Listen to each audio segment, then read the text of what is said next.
مسلم league نون کے ایک نہایت اہم رہنما اور میرے بھائی، ہم سب کے دلوں کی دھڑکن رانا مشہود احمد خان صاحب، صحافت کا اور خاص طور پہ نظریاتی حوالے سے ایک بہت بڑا نام، ہمارے برادر محترم جناب سلمان غنی صاحب، اور اسٹیج پر موجود سابق رکن قومی اسمبلی، سابق رکن صوبائی اسمبلی اور ہمدم دیرینہ جناب مہر اشتیاق صاحب، معزز خواتین و حضرات،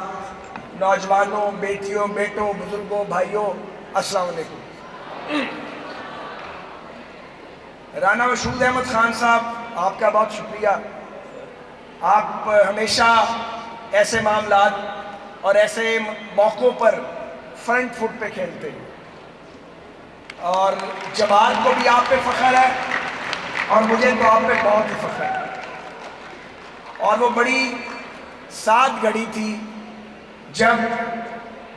میں نے آپ کے عظیم والد رانا عبدالرحیم خان ایڈوکیٹ مرحوم و مغفور کو یہ درخواست کی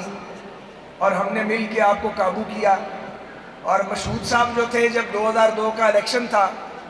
تو رانا مشہود صاحب نے کہا میں نے بھائی یہ انتخابی سیاست نہیں کرنی، کیونکہ یہ آپ کو پتہ قانون دان ہے، اور یہ خاموشی سے ملک چھوڑ کے چلے گئے۔ اور میں ان کی شکایت لے کے بڑے رانا صاحب کے پاس پہنچ گیا۔ وہ بڑے آدمی تھے، ایوبی آمریت کے خلاف ان کا بڑا رول تھا، وہ وکلا پروفیشن میں بہت بڑا نام تھے۔ سو رانا صاحب سے میں نے ان کو حکم دلوایا، مشہود صاحب واپس آئے، وہ دن گیا اور آج کا دن آیا، رانا مشہود صاحب نے پلٹ کے نہیں دیکھا۔ اب یہ ماشاءاللہ شہباز شریف صاحب کے کوارڈینیٹر ہیں، ہونا تو ویسے انہیں معاون خصوصی چاہیے، آپ کو پتہ میں بات کیے بغیر رہ نہیں سکتا۔ بہرحال یہ ان کے مرتبط ترین ساتھیوں میں سے ہیں، اور جماعت کا ہر شخص، لیڈرشپ ہے یا ورکرز ہیں، سب ان کی قدر کرتے ہیں۔ آپ یہ دیکھ لیں کہ کتنی بڑی پروردگار نے پاکستان کو یہ فتح مبین عطا فرمائی ہے، اور مشہود صاحب اسلام آباد میں مصروف ہوتے ہیں، مگر انہوں نے یہ اپنا قومی فرض سمجھا کہ یہ پی پی 172 ویسے تو کہنے کو پی پی 172 ہے، اصل میں تو یہ ان کے مداحوں کا اور ان کے چاہنے والوں کا اجتماع ہے جس میں میں بھی شامل ہوں۔ تو انہوں نے اپنی یہ تقریب منعقد کر کے ایمان اقبال میں قومی ذمہ داری ادا کی۔ اب آتے ہیں آج کے موضوع کی طرف۔ گزارش یہ ہے کہ جتنا اللہ تعالیٰ کا ہم شکر بجا لائیں وہ کم ہے، کیونکہ اللہ کریم نے پاکستان کو بہت بڑی نصرت اور فتح عطا فرمائی ہے۔ آپ غور فرمائیں، اگر آپ عددی فگرز کے اوپر جائیں تو بھارت کی آبادی ہم سے تقریباً 7 گنا زیادہ ہے۔ بھارت کی فوج کی تعداد اگر ریزرو ٹروپس بھی ڈال دیے جائیں تو ہماری فوج سے دگنی ہے۔ ان کا جو دفاعی بجٹ ہے، ہمارا کچھ $7.5 بلین کے قریب ہے، ان کا $78 بلین سے زیادہ ہے۔ 11 ٹائم ان کا ڈیفنس بجٹ ہم سے زیادہ ہے۔ ہمارے جو ریزروز ہیں وہ $16 بلین کے آس پاس ہیں، اور اس میں بھی سچی بات ہے کہ ہمارے دوست ملکوں نے بھی ہمیں پیسے دیے ہوئے ہیں تاکہ ہم پروٹیکٹڈ رہیں۔ ابھی ہم نے اپنے سفر کا آغاز کیا ہے، جو اکنامک میلٹ ڈاؤن ہمارا ہو گیا تھا، لیکن انڈیا کے جو ریزروز ہیں وہ $686 بلین ہیں، کوئی کمپیریزن ہی نہیں ہے۔ ہمیں ہمیشہ یہ بتایا گیا، اور یہ سچ ہے، کہ آئی ٹی میں بھارت تو بہت آگے چلا گیا ہے، اور جو دنیا کی بڑی بڑی بین الاقوامی آئی ٹی کمپنیز ہیں ان کے جو سی اوز ہیں وہ انڈینز ہیں۔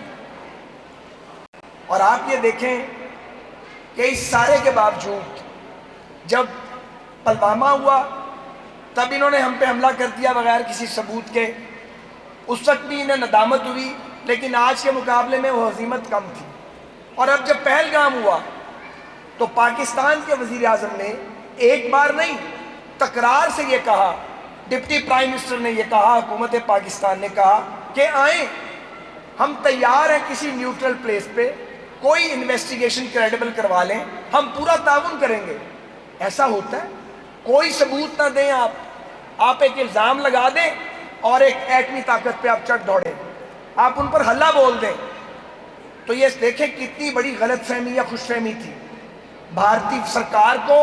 اور خاص طور پہ ہندوستان کے ان لوگوں کو جو اکھنڈ بھارت کا خواب دیکھتے ہیں، جو یہ آر ایس ایس کی سوچ ہے، جو ایک انتہا پسند ہندو جنونی کی سوچ ہے جس کی نمائندگی نریندر مودی کرتے ہیں، انہوں نے پاکستان پہ حملہ کر دیا۔ اور اللہ تعالیٰ کا کرم دیکھیں کہ اللہ تعالیٰ نے کس طرح ہماری مدد فرمائی کہ، اور اب سب سے اہم بات یہ ہے کہ جو تحمل کا مظاہرہ کیا پاکستان کی سیاسی اور فوجی قیادت میں، لوگ کہہ رہے تھے پڑ جاؤ، لوگ کہہ رہے تھے اب آپ جواب کیسے دیں گے، لیکن جو لوگ فیصلہ سازی کر رہے تھے وہ ضبط کے ساتھ، تحمل کے ساتھ، تدبر کے ساتھ چیزوں کو دیکھ رہے تھے، اور پورا بھارت جو تھا ان کی نظر میں تھا، نظر میں بھی تھا اور نشانے میں بھی تھا، اور وہ صبر اور تحمل سے بھی کام لے رہے تھے۔ اور جب پھر لائن کراس کی انڈیا نے، تو پھر پاکستان کی سیاسی اور فوجی قیادت نے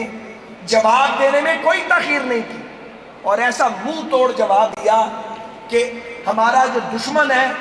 وہ اپنے زخم سہلا رہا ہے، نہیں آ رہی کہ ذلت اور شرمندگی کے کس گھڑے میں چھلانگ لگا دے۔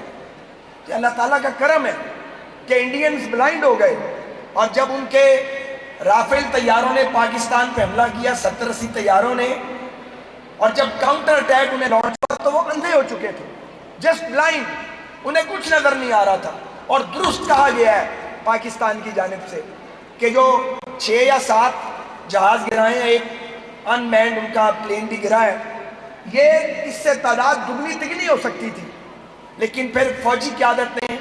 اور سیاسی قیادت نے یہ فیصلہ کیا کہ فی الحال اتنی ڈوز کافی ہے، ڈوز بھی اوور ڈوز نہیں کیا، اتنی ڈوز دی جتنی ڈوز کی، اور سیز فائر لائن پہ، جسے میں لائن آف کنٹرول نہیں کہتا، سیز فائر لائن پر جو افواج پاکستان نے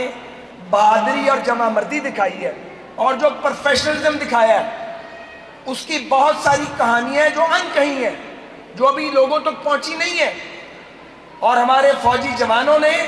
وہاں دشمن کے مورچے بھی اڑائے، بریگیڈ ہیڈ کوارٹر بھی تباہ کیے، اور ان کو کاؤنٹر اٹیک کیا۔ پھر پاکستان کی ایئر فورس، کچھ پردے تو اٹھ گئے ہیں، بہت سے پردے بھی اٹھے نہیں ہیں،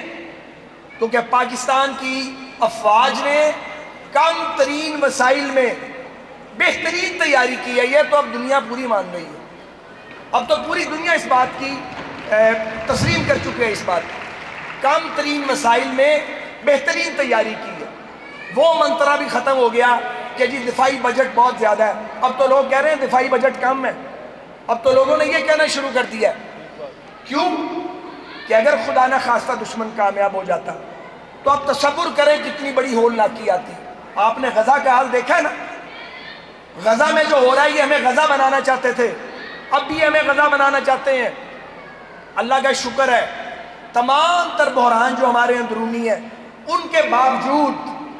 ہندوستان کو اکیلے کو شکست نہیں ہوئی، ہندوستان کو اور اس کے سہولت کاروں کو شکست ہوئی ہے۔ اسرائیل اور ہندوستان تو اتحادی ہیں کہ وہ سہولت کار بھی ہیں جنہیں پاکستان کا ایٹم بم کبھی کبھی اسلامک بم نظر آنے لگتا ہے۔